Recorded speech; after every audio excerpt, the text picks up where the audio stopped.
Welcome everyone, my name is Brendan Snyder. Thank you so much for joining me. And for today, we're going to do a run through of my 50 CD LA Guns music collection, both band and solo and side project related albums.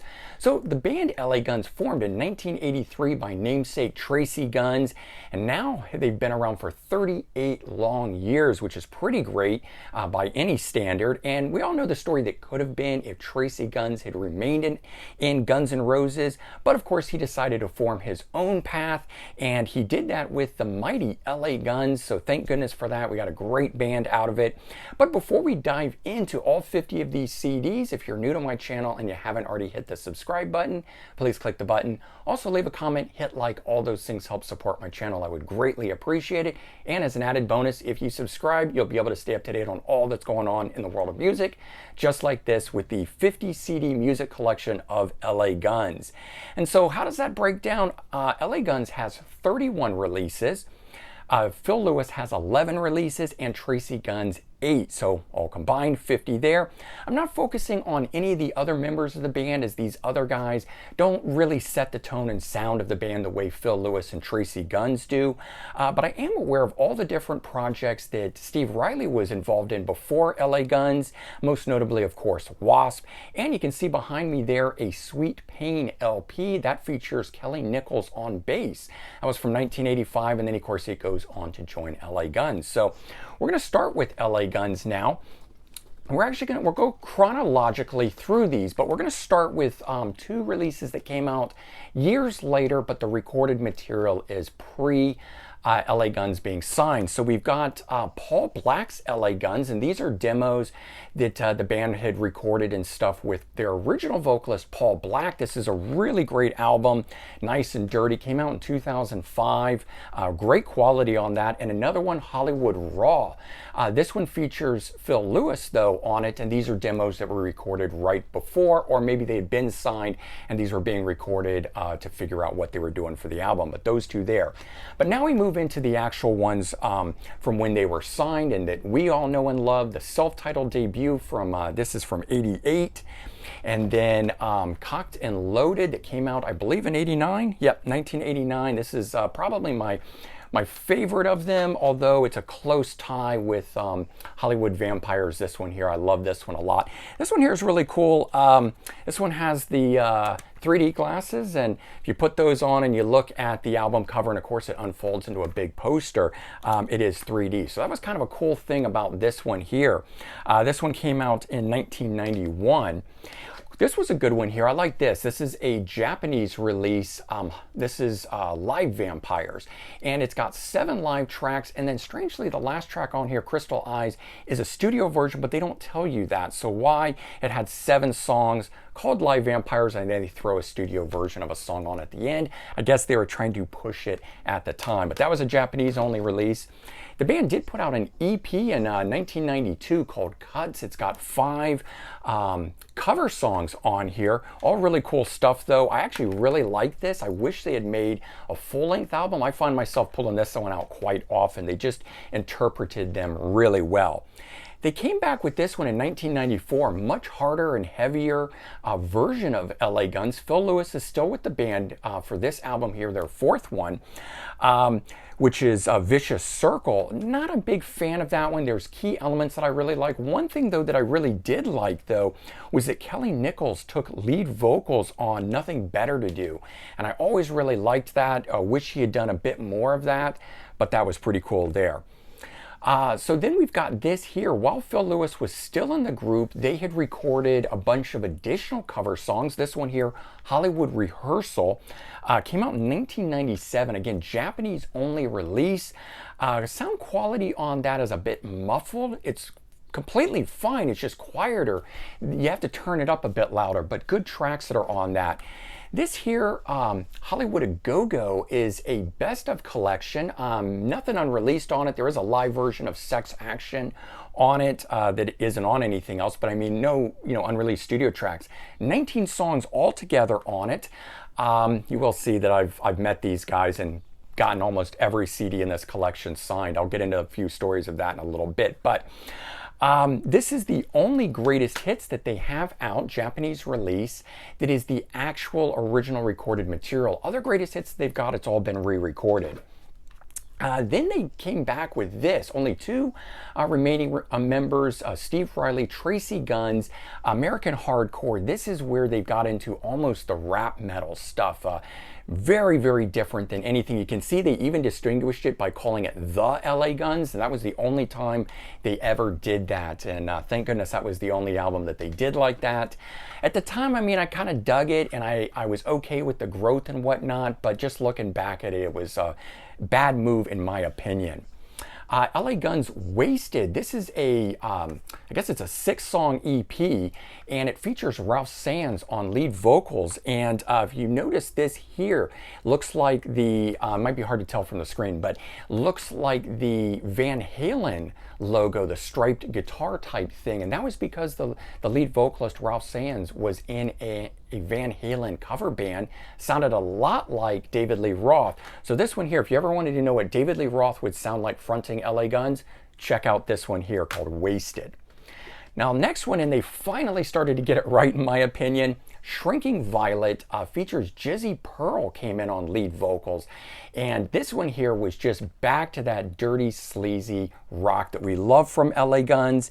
1999 was the release of this, but they no more than got him back in the lineup, then they decided to reunite, and they did this here. Greatest Hits and Black Beauties, all re-recorded. There's some couple, I think 3 new tracks that were on here, Bricks, Ritual, and 3-Minute Atomic Egg. Some weird stuff on here, kind of works, kind of doesn't, but it was definitely, you know, working with that late 90s sampled beats type thing. But the rest of the stuff is just straight on what you'd expect. It's a cool thing for the time, and it was the first album back that they did. We then have LA, you know, the band themselves, they then re-recorded Cocked and Loaded because it was out of print at the time. So this is Cocked and Reloaded, and they did this one in 2000. So before they actually got into recording a full brand new album, they did a bunch of things like that. Then they did this Ultimate LA Guns, and it was, you know, collection of the re-recorded songs, some live tracks, things like that. And then they did this here, A Night on the Strip, and this one here, 13-song live at the Key Club. All of that stuff was happening before they finally did Man in the Moon. And this one here was 2001. This is when I was able to go out and meet them. They were doing an in-store appearance for this here, and I got this signed and a whole bunch of other stuff. But this was the reunion album where they finally got back on track with Phil Lewis, Tracy Guns in the band, and they would make one more album together with that pairing before Tracy Guns would split again. And it was this album here, which was Waking the Dead, and it came out in 2002. And then at some point within here, and I don't know the exact time, I'm going to go ahead and throw it into the mix now, and I'm not seeing a year on the back of it, but Tracy Guns decides to look, or to reform his version of LA Guns, and he puts Jizzy Pearl back in the lineup, and they go out and do this acoustic Gypsy live album. And it's on Favored Nations, which is Steve Vai's label, and you would think that it would be a really good, solid thing, but the quality of it is so quiet. I just wish it had been, you know, mastered at a much higher level. Just, it could be really good, but again, it's just far too quiet in my opinion. Then, you know, LA Guns continues on without Tracy Guns, and they do this, Rip Off the Covers, a full covers album, which is a very good one here. Shrapnel label, so they're moving around a lot, which makes it hard for them to do any kind of compilation later on. This one also on the Shrapnel label, and this one out of all the later era LA Guns albums, this one here is probably my favorite, Tales from the Strip. This one here came out in 2005, I believe, if my eyesight is good enough to read that. So again, you know, Tracy Guns not in this lineup. It's the Steve Riley, Phil Lewis version of the band. They do a live album, Loud and Dangerous. Good quality on this stuff. They did another covers album, although I sort of questioned the validity of it. It is a Deadline release, you know, the Caroline Records label. And it's all covers that were collected together from different tribute projects and things that were done. But I have seen LA Guns at the time, promote this and so forth. So I believe either they're on board with it or it was actually compiled under their guidance for that.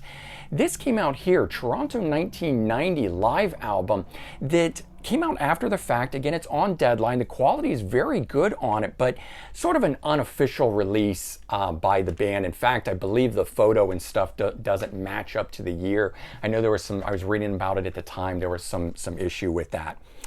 2012, again, they sort of got back on track, still the Phil Lewis and Steve Riley version of the band, but this one here, Hollywood Forever, very, very, very good album, along with Tales from the Strip. Two really great albums. But at that point, Phil Lewis had had enough. He quit that version of LA Guns and joins up with Tracy Guns, and they reform LA Guns, and that's where we get this, The Missing Piece, reunion album, so to speak, with those two guys, 2017. You do a live album, Made in Milan, that came out in 2018. And then, right in tow, they came out with their next album, The Devil You Know, which is really great, 2019. And then, of course, the pandemic happened and everything sort of slowed down. But in the meantime, Steve Riley's version of LA Guns puts out Renegades. And this is Steve Riley with Kelly Nichols. So two members there of LA Guns. You got the other version with two members. Done a review of this. It's a great album in my opinion, and it's got the feeling of LA Guns, but it just doesn't have Phil Lewis and Tracy Guns. And this, A Fistful of Guns, which is a 2 CD compilation that goes back through all those re-recordings and live albums and things that they could get the rights to, but none of the original recordings are on that. So that right there, wow, 11 and a half minutes to go through just the 31 LA Guns albums. So we're going to try and blow through to not take up too much time here with the rest of these. These are the solo and side projects, and we've got 19 of these to run through now. So Contraband, one of my favorites that features, we're going to go through the Tracy Guns ones, but this came out in 1991. Also had Supergroup at the time, so it has the guy from Shark Island singing, Richard Black, MSG, Michael Schenker on guitar, Cher Peterson on bass, and Bobby Blotzer on drums from Rat. So what a lineup for that. Most of that's cover songs. Tracy Guns did do a solo album, Killing Machine. This was a late 90s, I believe it was after the American Hardcore, and he basically just continued that sound, so it's much heavier than everything else.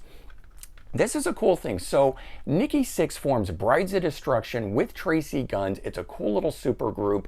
John Corabi was in the lineup for a very brief bit. I don't know if you can read the names across the back of who the members are, but right there at the bottom, John Corabi. So he's on this recording, and this here was a demo that was put together to secure a record label. I managed to get a hold of it because it came into a record store. They recognized the members and thought I'd be interested in it and put it aside for me. They had no interest in this thing. And when I saw it, I immediately knew who that was. I'd been reading about it and jumped on it. I think I paid $2 for it or something at the time. And then 8 months or so later, the actual album finally comes out. They signed to Sanctuary. Same 9 tracks, but it's got a different mix on it. And if John Corabi's parts are still there, they've been pushed to the back on it. It's certainly not as prevalent. And then this one here, Runaway Brides. Nikki Sixx had left the band. He left it to Tracy Guns. They make one more album. Nowhere near as good as that first one. I'm not really sure what they were trying to do, but it just nowhere near as good as the first one, and change in sound. Then Tracy Guns puts this together after he decides not to continue his version of LA Guns. This is the League of Extraordinary Gentlemen. First album, and it's, I don't recall if this is all cover songs, but it's definitely done in an early 1970s vibe. Very different than anything else that he's done. It's interesting, but it's not LA Guns. And then this one here was really good, and I wish this had continued, the Devil City Angels. And I believe this was 2015. And this one has Ricky Rocket, Rudy Sarzo, in it. And of course, you know, Tracy Guns. So very cool there. And all right, we're into the Phil Lewis stuff. So we've got, kicking off with him, his first band, Girl. And this features Phil Collins from Def Leppard also in it. So 1980 release. If you don't know the Girl albums and you want stuff that sounds like LA Guns but was recorded in 1980, this is fantastic, including it's got Hollywood Tees on it. So that is a song that they re-recorded for the debut album. And so that's our debut LA Guns album. So if you know that song, you know Girl. Second album from 1982, this one here, Wasted Youth. And then third album called Killing Time, which is really, really good as well. Not sure if that came out at the time or was a posthumous release, but it is all studio recordings and stuff. Then years later, they got into these live releases, and this is the stuff that is the story from that meeting. I'm sending down all of these things through here, and it gets down to Phil Lewis, who's at the end, and he sees this one, and he sees this one here, and he's like, and the other ones, and he's like, where did you get these? He didn't even have copies of these or know that they were back in print. So I sent them down at the time. This is 2001. I'm in New York City. I sent them to Times Square Virgin Records to pick them up. I talked to him later in the evening, and he thanked me profusely for having been able to pick up these releases and have them in his own collection, which I thought was kind of cool. Another one here, another live album that came out posthumously. And then this is cool, called My Number, and it is a 2-CD anthology. It's got demos, live tracks, of course, the studio recordings, but a lot of great stuff that wasn't on those albums themselves. He later is in a band called Torme, Bernie Torme, lead guitar stuff. This came out in 1985. After LA Guns, he forms a bit of a sort of punk group called Filthy Lucre and does this. This is 1997. Starts then doing solo projects, More Purple Than Black. Great, great solo album out of all his, you know, stuff that he did posthumously. I really like this. 1999. Then he did this one here, Access Denied, that featured a few of the tracks from that first one, plus some cover songs and a couple new things. 10 tracks here, Access Denied, really cool.